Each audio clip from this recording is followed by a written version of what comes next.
Man, it's been a while since I've actually recorded any triple triads, so let's see how we do. Yeah, I had a big backlog, and the backlog is finishing, and I'm desperately going. I need to keep my streak going, which maybe will drop at some point soon. I don't know. So this is SPC, so there is no plus wall, which means a few things. Vaguely, things are harder to take, right? Things like a 6-6 corner might be more difficult. We very good chance we'll be seeing 2-3-6-6 and 3. Side squares are often more valuable than normal. One disadvantage that side starters often have is, if you start in 2 and you have a recapture in 1 and 3, with plus wall those can be covered. Without plus wall they can't. But also more generally, like say 5 is occupied and you have a really good up down or a really good side to side card.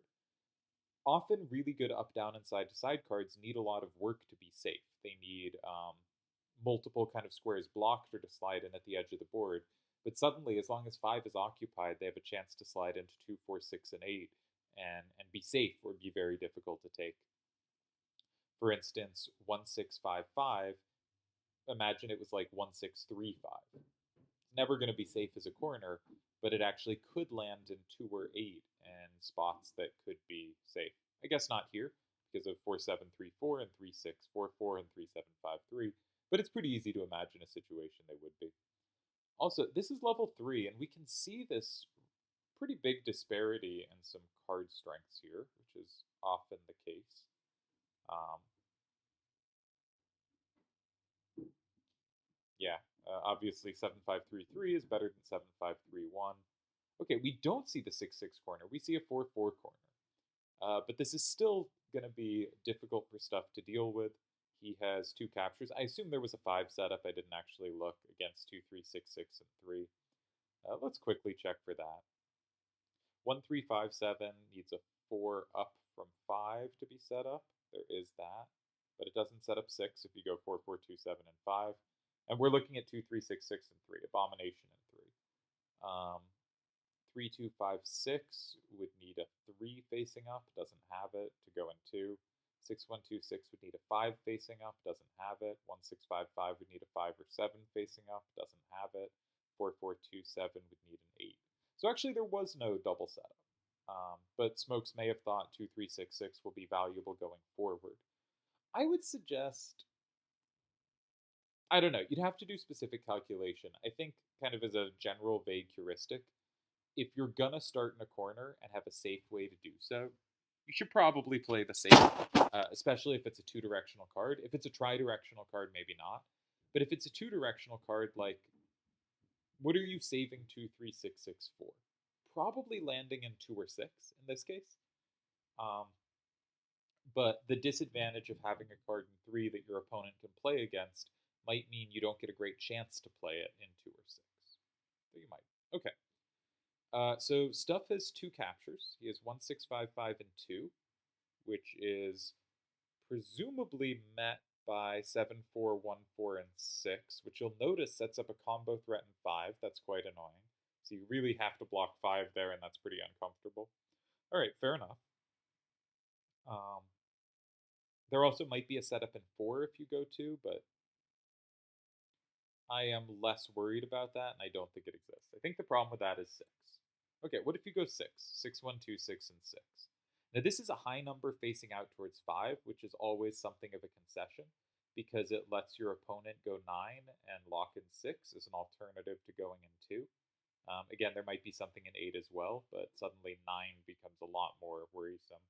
But if you go 6-1-2-6 and 6, and we're not so much checking necessarily to play the capture immediately, but it's more to note, like, do we have this tool moving forward and are we happy with it?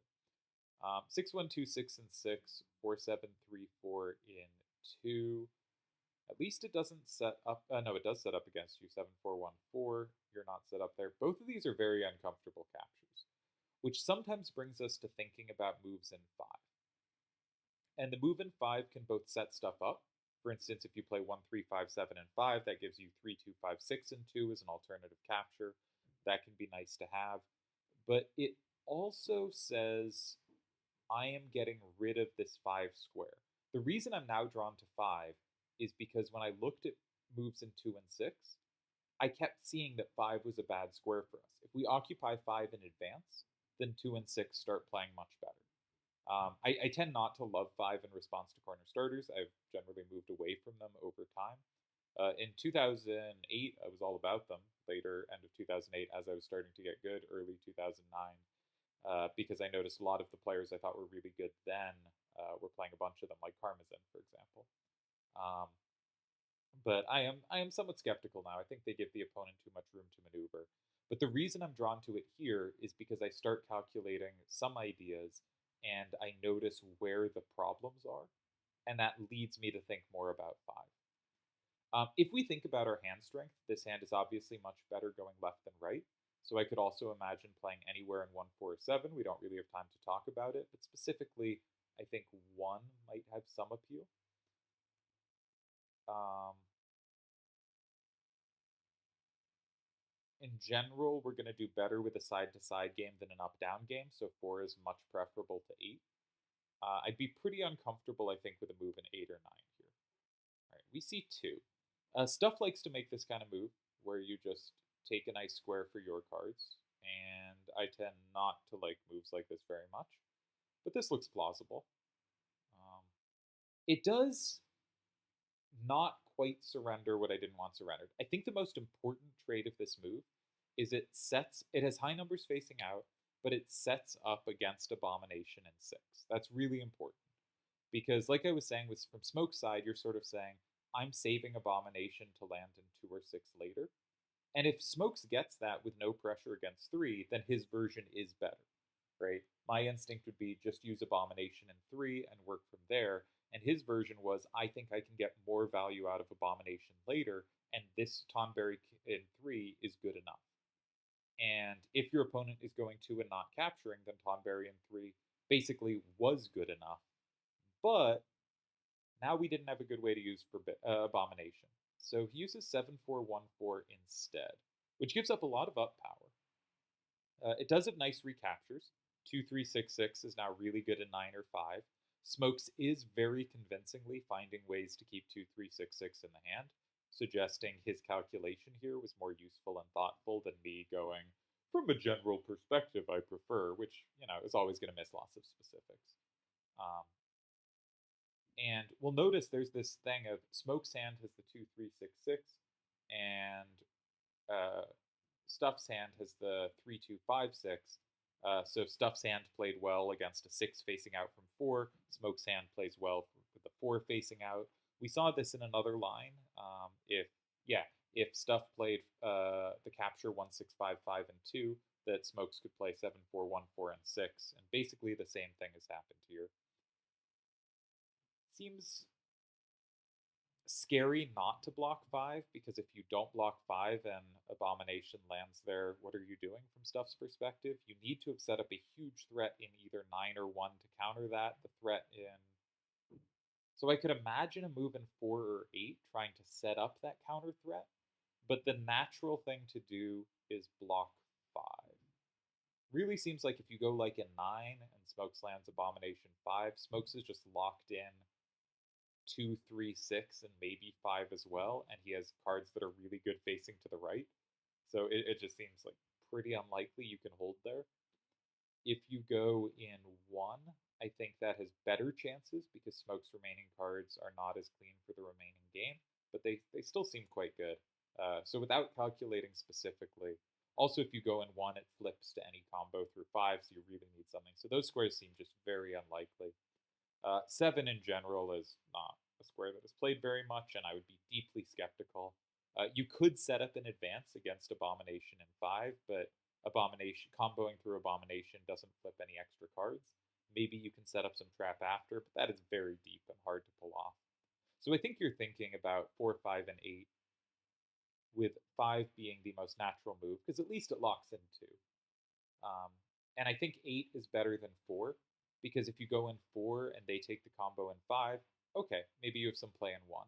But play in 9 is much more valuable than play in 1, because 9 can combo through 6 to pick up 3, and 1 cannot combo through 2. So I guess I'd check 8 first. I mean, I'd check 5 first. But of the non-5 moves, and I'm lazy about checking 5, I would check 8 first. Is there a setup in 8? Apparently not. That's a bummer. 6126 and 8 could set up 6126 and 9, but you can't cheat and play a card twice, so 8 seems unlikely. Uh, 4 you could imagine some play, but 4 you'd really want to give yourself 5 as well, and you might not be able to do both. Seems hard to pull off. So I suspect Stuff will block 5, and he does. Yeah, I think. Now this gives up a lot of rightward power, but again, he's using a 5 down to cover Abomination. So once again, he has 2, 3, 6, 6, and 9 covered. And that has been the key to survival for Stuff this game so far, it seems like. But 4734 is now safe in 9. Now, this might swing us back to me being correct rather than Smokes again, though probably not.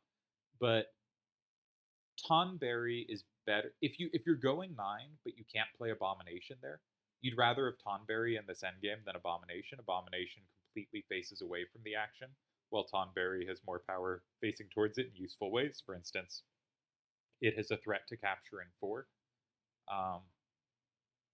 So this is a spot where you'd probably rather have Tonberry still in your hand than Abomination. But of course, it wouldn't have played out this way if Stuff wasn't specifically playing against Abomination. So I guess the question is, what happens if 4734 in 9? I think Stuff's plan is one that I think Doomtrain was very good at, which is to block 8 and say, all right, you have a complete column of 369, but my column of 258 is actually pretty hard for you to attack. And with 4427 and 8, you're saying I'm safe. If you go 3753 and 4, your only capture, I can flip it from 1, and Abomination is a dead card. You cannot flip it back. And if you don't do that, if you do something like Abomination in 1, which is safe, I can block 4 with a 5 facing down, and your 3753 is dead at the end. And I think this claim is right. I think 4734 in 9 is successfully held to a tie by 4427 in 8. Yeah, so I think this doesn't win. So the question was, did Smokes have something other than 9 here? And so the move I'm really curious about is something like Abomination in 7, with the point that your 3753 is going at least even on the top left. It can't take 6126 and 4, but 6126 doesn't take anything. It doesn't even take Abomination in 7. So you're there going even. If they go 1, you're always flipping 5, so you're going +1 over there. And if they go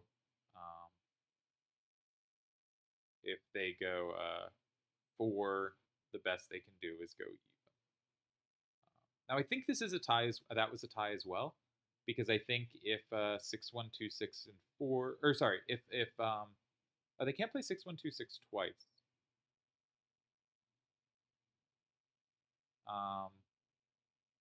Okay, I'm not completely sure on that, and we should probably come back to the game.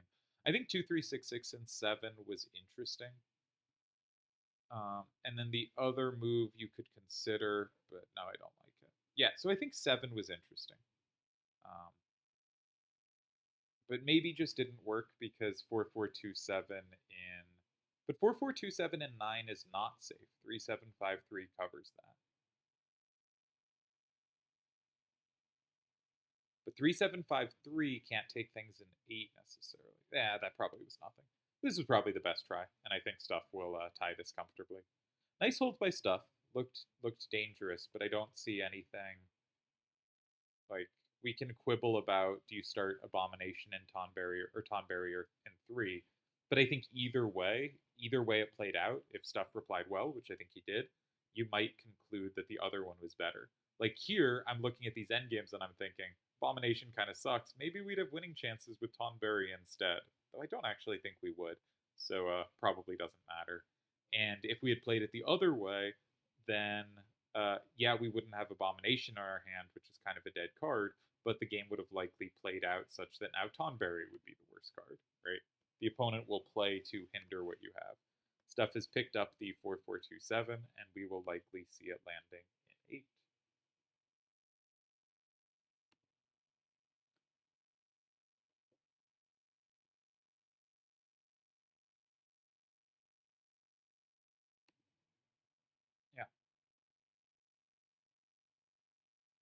I would not feel bad about this game from either player's perspective. I do not think Smokes had a win.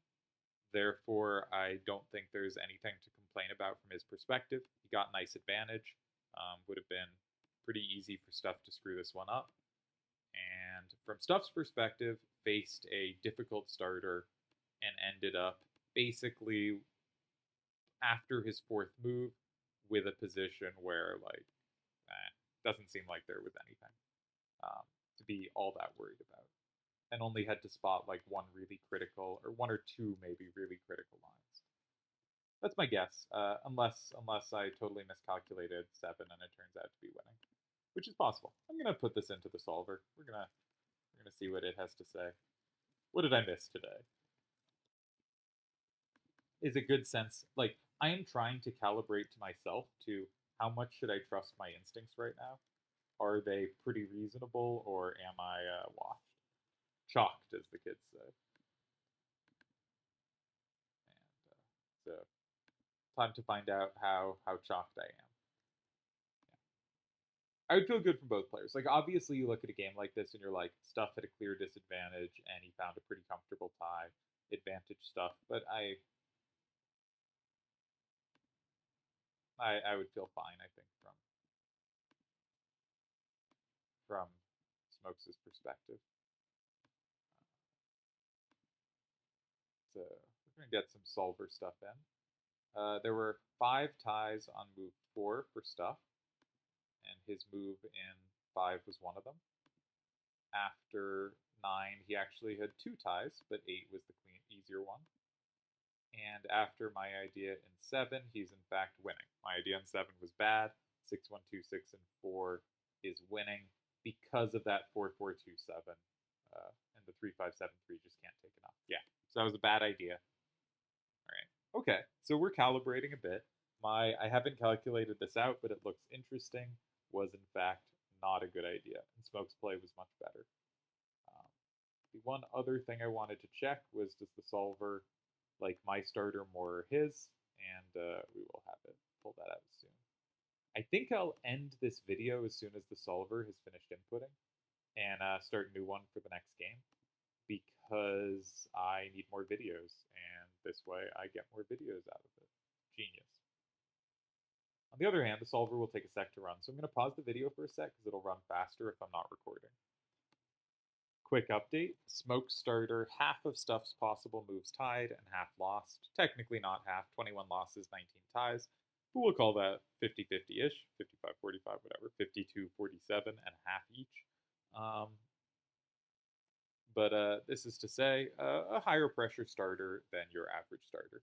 Normal starters about a third of moves lose. So out of 40, that's 13-ish. So 21 is certainly higher pressure than normal. We will not be commenting on the following game because that is for the next video. All right, after my proposed starter, the Simpleton starter last game, 29 moves were losing. Now, this is not a definitive check by any means, but suggests there was definitely a case for Abomination rather than Tonberry in 3. But otherwise, I think they basically played a perfect game, and Smoke's move may well have been better anyway. All right, we'll see you for this next game in the next video.